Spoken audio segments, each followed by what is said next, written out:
बोला, आज कशासाठी बोलवलंय? डायरेक्ट मुद्द्यावर येतो. त्या दिवशी गौतमवर हल्ला झाला, त्याला किडनॅप केलं गेलं. या सगळ्या मागे तू होतास का? म्हणजे मी का? म्हणजे तुझ्याशिवाय दुसरा कोणाचा फायदा असणार आहे यात?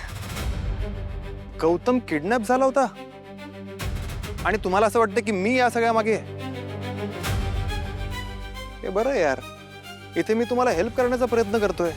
माझं आसावरीशी ठरलेलं लग्न मोडतोय मी तुमच्या सांगण्यावरनं, आणि तुम्हाला असं वाटतं की मी हे सगळं केलंय? म्हणजे माझा आणि या किडनॅपिंगचा काही संबंध नाहीये. मला खरंच माहित नाही कोणी केलंय हे. तू नाही तर दुसरं कोण? कोणीही असेल. यांच्या वाईटावर किती लोक टपून बसलेले असतील, बिझनेस रायव्हल्स असतील. म्हणजे मी इतकं सगळं तुमच्या मनाप्रमाणे करून पण तुम्ही मलाच ब्लेम करताय.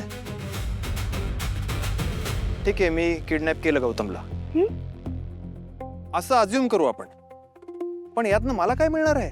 कशासाठी करू मी हे? कारण तुला आसावरी बरोबर लग्न करायचंय आणि त्यासाठी गौतमला बाजूला करावंच लागेल ना. ही किती टिपिकल थिंकिंग आहे यार. आसावर आणि गौतमचं प्रेम असताना मी तिच्याशी लग्न का करीन? उलट गौतम आणि आसावरीचं लग्न व्हावं यासाठी माझ्याकडे एक प्लॅन आहे, तो घेऊन आलोय मी. प्लॅन? हो, हे बघा, मी आसावरीशी लग्न तर करणारच नाहीये. पण इतकं स्पष्ट आहे की मी माझ्या घरी पण काही सांगू शकत नाही. कारण की मी माझ्या घरी काही सांगितलं आणि त्यांनी मला प्रश्न विचारले तर त्यांना कळेल की मी काहीतरी लपवतोय. आणि अशाने ते तुझ्या घरी येतील, तुझ्या पप्पांना काहीतरी विचारतील आणि त्यांना काहीतरी कळालं तर उगाच राडा होईल. त्यामुळे हे सगळं कोडं जे आहे ना, ते आपल्याला जरा वेगळ्या पद्धतीने सोडावं लागेल. म्हणजे बघ, सिंपल आहे. आता माझ्या आणि आसावरीच्या लग्नाची तयारी चालू आहे, ती तशीच चालू दे. मांडवात पण मीच बसेन. पण ऐनवेळी मी म्हणेन की मला हे लग्न करायचं नाहीये आणि बोल्यावरनं खाली उतरून जाईल. काय? पण मग हे असं पटेल तुझ्या घरच्यांना तेव्हा? नाहीच पटणार ना. मग हा कसला प्लॅन आहे? ह्याच्याने अजून गोष्टी किचकट होतील. याने गोष्टी किचकट नाही होणार, अजून सोप्या होतील आसावरीसाठी. तिला कोणी ब्लेम नाही करणार. मी काहीतरी ड्रामा करून म्हणेन की मला हे लग्न करायचं नाहीये.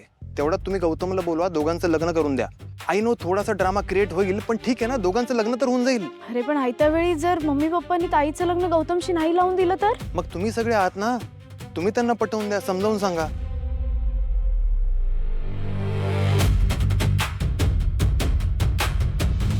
हे बघ, तुझे घरचे हे विधी वगैरे प्रकारावर किती विश्वास होतात तुला माहिती आहे. आणि तुझी आई तर नेहमी मुलीचं लग्न असं म्हणत किती एक्साइटेड असते. याच्यामध्ये जर तिचं लग्न मोडलं ना, तर ते त्यांना बघवणार नाही, पचणारच नाही. त्यापेक्षा ऐनवेळी जर दुसरा मुलगा तिथे आला तर ते त्यांना चालेल. आणि गौतम काय चांगलाच मुलगा आहे ना.